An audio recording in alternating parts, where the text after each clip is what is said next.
ఒరేయ్ ఎవరా ఇక్కడ బళ్ళని ఇలా పడుకోబెట్టింది ఎవరాడు? అది పడుకోబెట్టారని ఇది పడుకోబెట్టాం సార్. అది పడుకోబెట్టారని చెప్పి ఇది పడుకోబెట్టారా? మరి ఇది అది పడుకోబెట్టారని ఇది పడుకోబెట్టాం. అది పడుకోబెట్టారని చెప్పి ఇవన్నీ మొత్తం శవాల్లో పడుకోబెట్టారా? ఆ బండి పడుకోబెట్టింది ఎవరా?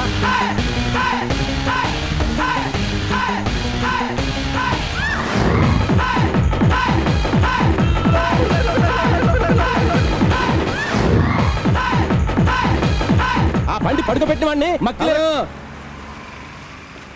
ఏంటి సార్ బక్కెలేదంటారంటున్నారు? ఈ బండి ఇదే బాబు? అవును మాదేనండి. తాటికాయంత అక్షరాలతో బోర్డు పెట్టాం, కనపడలేదా? కనపడిందండి.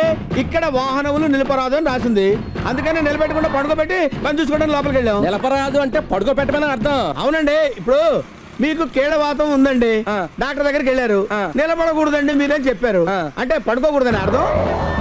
అది ఎలా అవుద్ది? ఇలాగే అవుద్ది మరి. అందుకే మీకు మాకు క్లియర్ గా ఉండాలంటే ఇచ్చట వాహనములు నిలపరాదు, నడపరాదు, కూర్చోబెట్టరాదు, ఒంగోబెట్టరాదు, పడుకోబెట్టరాదు అని రాసుంటే క్లియర్ గా ఉంటది కదా అని ఆశ్చర్యపోతాయంటే. రాతలో గాని చేతల్లో గాని లొసుగుల లక్ష్మారెడ్డితో పెట్టుకోవద్దు. లొసుకు దొరికిందో పులుసు కారుద్ది. ఓకే ఓకే తీసుకెళ్ళండి. ఎవడు బళ్ళాడు తీసుకెళ్ళండి. త్వరగా త్వరగా